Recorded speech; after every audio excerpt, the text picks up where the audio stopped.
Welcome back to Dorothy's Definitions. So today I want to talk about something very basic in our business, and that is a contract. And I'm going to go specifically to our purchase contract. So we'll start with the definition of what a contract is in real estate for the purchase of real property. There are contracts, there's leases, there's rental agreements. Those can be done verbally, but I'm going specifically to the written contract between a buyer and a seller for property in the state of California. So a contract is an agreement to do or not to do a certain thing.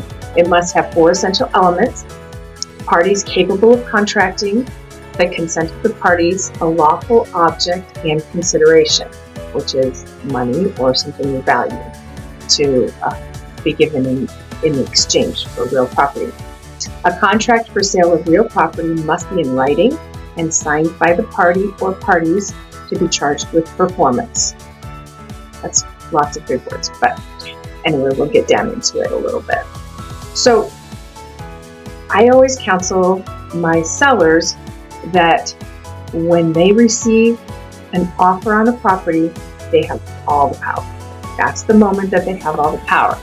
And the reason they have the power is because it's not a contract yet, it's an offer. And there's only one set of signatures, and that says buyers, okay? So when they receive that offer, there's 4 things they can do. When a seller receives an offer, they can accept it, they can reject it, they can counter it, or they can ignore it. That's really, I really prefer that they not do that. So an acceptance, once we've come to an agreement, maybe there's been a counter offer or 2, but once we've come into an agreement and all parties have signed, and that offer now becomes an agreement, a contract, the parties are bound to do and not do certain things. So at this point, I tell the buyer, now the buyer has all the power. Why is that? Because the seller does not have, typically the seller does not have any contingency. There's rare occasions where they do, and they can execute the contract if that contingency is put in place at the time of agreement. But generally speaking, the seller cannot just arbitrarily say, change my mind, not going to sell my house, the value went down during this contract and I don't want to agree on that price anymore, or it increased and now I want to renegotiate. The seller doesn't have that power.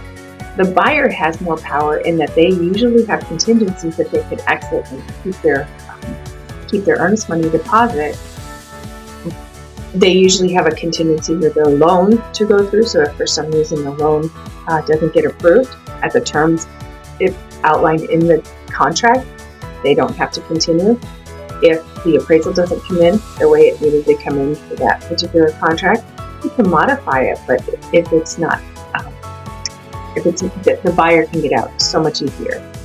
The buyer can get out if there's something discovered in their investigation of the property that they decided not to. So all of these terms are written in the contract to begin with, and it's so the buyer has power once the contract is there. Let's talk about how a seller can exit the contract. It's just, they can, but it's just more complicated. Number 1, the buyer has to breach. That means the buyer has to miss a performance. So if for instance, if they were supposed to remove a contingency by a certain date and they didn't do it, the seller can't just say, okay, you messed up, you didn't deliver it, you're out. No, the seller, 2 days before a performance is due, needs to give them a notice to perform. If they wait until the day it was due and they deliver that notice to perform, it automatically gave that buyer 2 more days. Hope you have a great agent. Hope it's me. But if you have questions about how this goes down, or if I've confused you, I'm sorry. But I would love to chat with you more about it. If you're a buyer or seller, I'm always here. If you're an agent that just wants to chit chat, I'm great for that. And I'm thankful for all my friends who tolerate my little definitions as I come up with them along the way.